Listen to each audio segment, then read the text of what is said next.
Assalamualaikum warahmatullahi wabarakatuh. Alhamdulillah wassalatu wassalamu ala Rasulillah wala haula wala quwwata illa billah. Asyhadu an la ilaha illallah wahdahu la syarikalah wa asyhadu anna Muhammadan abduhu wa rasuluh, amma ba'du. Bapak Ibu kaum muslimin, kaum muslimat, jamaah zuhur yang dirahmati Allah Subhanahu wa taala. Kembali kita bersyukur kepada Allah Subhanahu wa taala. Allah telah memberikan kita banyak nikmat sehingga kita masih dapat beribadah kepada Allah.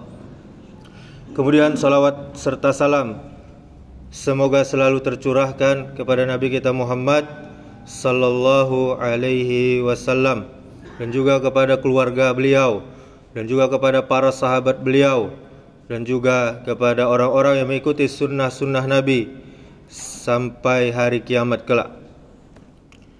Kaum muslimin jamaah yang dirahmati Allah Subhanahu wa taala, pada hari siang yang berbahagia ini kita akan berbicara tentang seputar fakta Yahudi. Di antara fakta yang pertama, Yahudi adalah kaum yang dimurkai oleh Allah Subhanahu wa taala.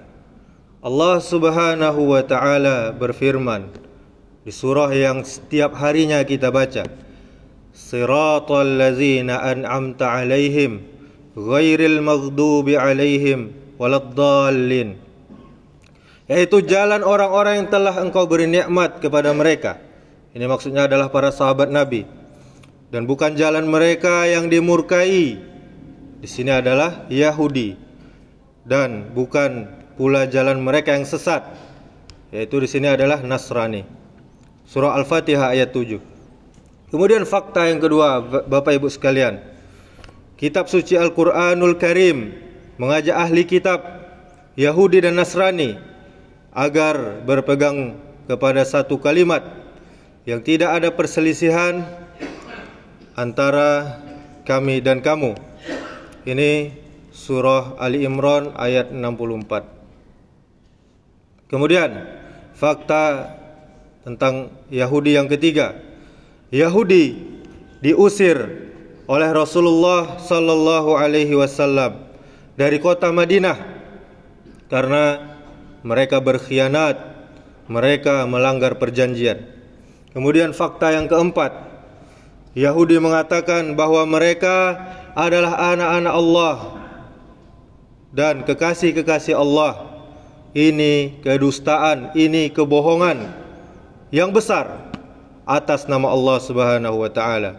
Allah Subhanahu wa taala telah berfirman, wa qalatil yahudu wan nasara nahnu abna'ullahi wa ahibba'uh qul falima yu'azzibukum bizunubikum bal antum basyarum mimman khalaqa yaghfiru liman yasha'u wa yu'azzibu man yasha' walillahi mulkus samawati wal ardi wa ma bainahuma wa ilaihil masir. Kata Allah, orang-orang Yahudi, orang-orang Nasrani, mereka mengatakan kami ini adalah anak-anak Allah, kami ini adalah kekasih-kekasihnya. Katakanlah, maka mengapa Allah menyiksa kamu karena dosa-dosamu? Kamu bukanlah anak-anak Allah, dan kamu juga bukan kekasih-kekasihnya, tetapi kamu adalah manusia biasa di antara orang-orang yang Allah ciptakan. Allah mengampuni bagi siapa yang Allah kehendaki, dan Allah menyiksa siapa yang Allah kehendaki, dan kepunyaan Allah lah kerajaan antara keduanya, dan kepada Allah lah kembalinya segala sesuatu. Ini surah Al-Maidah ayat 18. Kemudian fakta seputar Yahudi yang kelima, Bapak Ibu. Yahudi dulunya membunuh nabi-nabi Allah. Di antara nabi yang terbunuh adalah Nabi Yahya, Nabi Zakaria alaihissalam, dan banyak nabi yang lainnya. Ini surah Al-Baqarah ayat 91. Kemudian fakta yang keenam tentang seputar Yahudi, Yahudi pun terpecah belah, kata Rasulullah, menjadi 71 firqah atau golongan. Fakta yang ketujuh, Yahudi, sekte Safaradim atau Ambassaradim, dan sekte Eskanazim, yang masing-masing sekte mengklaim bahwa mereka memiliki juru selamat yang berbeda dengan sekte yang lain tentang penyebutan nama juru selamat. Juru selamat bagi Yahudi sekte Safaradim adalah bernama Sfardia, sedangkan juru selamat bagi Yahudi sekte Eskanazim itu bernama Skinazia. Kemudian fakta seputar Yahudi yang ke-8, agama Yahudi itu jauh lebih kuno, jauh lebih dulu daripada agama Nasrani. Kemudian fakta yang ke-9, orang-orang yang berilmu dari kalangan Yahudi mengubah-ubah isi kitab mereka, yaitu Taurat.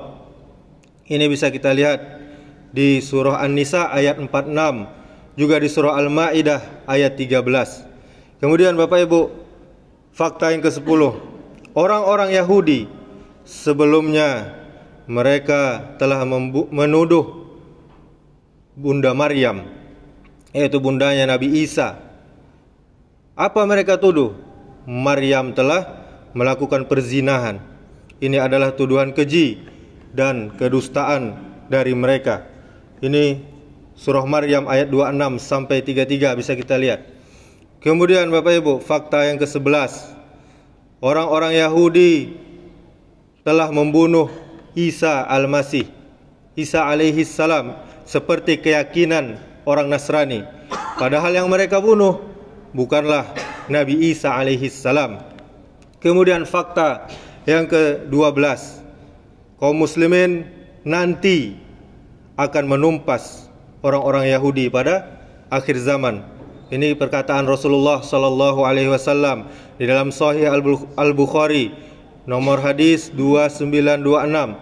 Kemudian di Sahih Muslim nomor hadis 2922.